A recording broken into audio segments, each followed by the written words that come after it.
Hello বন্ধুরা, তোমরা কেমন আছো? আশা করি ভালো আছো। তো আজকে একটা বিষয় নিয়ে এখানে চলে আসলাম। বিষয়টা হলো যে সিনিয়র এবং জুনিয়রের প্রেমটা এত যত্ন কেন হয়।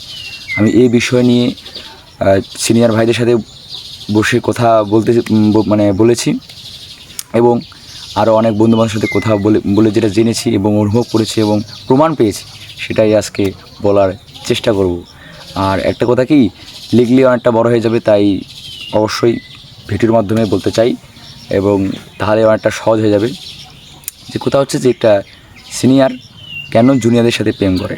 প্রথম প্রশ্ন, এটা একটা বয়সের ব্যাপার স্যাপার আছে এবং দেখবেন যে যারা অনার্স বা ভার্সিটি পড়ে তারা কিন্তু দেখবেন অলরেডি ইন্টারমিডিয়েটের মতো সহজমতো প্রেম করে।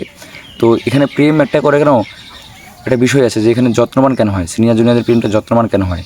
প্লাস পয়েন্ট একটাই যে এই যে সময়টা ক্লাস 9, 10 ইন্টারমিডিয়েট, এই সময়টা কিন্তু বড় ভাইরা পার করে গেছে এবং যারা এখানে আছে তারা কিন্তু আসলে পার করতেছে সময়টা।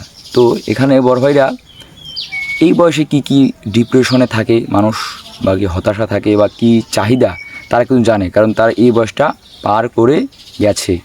তো এই সুবাদে যারা প্রেমিকা তারা তো জানে না আসলে এই বয়সটা কেমন। সেই সুযোগে বড় ভাইরা বিভিন্ন কথাবার্তা বলে তারা গেম দিয়ে দেয়, যেটা সমবয়সীর মধ্যে যেটা প্রেম আছে, সমবয়সী যারা প্রেম করে, ভালোবাসা করে, ইত্যাদি ইত্যাদি, তাদের মধ্যে যে এতটুকু যত্ন থাকে তার চেয়ে বেশি যত্ন করতে পারে সিনিয়ররা। তো প্রেমিকা ভাবে, বাহ সুন্দর তো, আমাকে যত্ন করতেছে, এই আমার জন্য পারফেক্ট।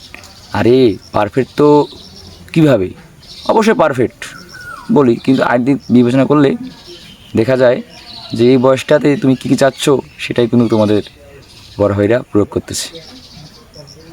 তো আর মূলত এরা বড় ভাইরা, ছোটো ভাইরা নয়, আসলে প্রেমিকারা এভাবেই কিন্তু সেই জালে ফেসে যায়। তো মূলত এই কথাটা বলার জন্য আসলাম। ধন্যবাদ।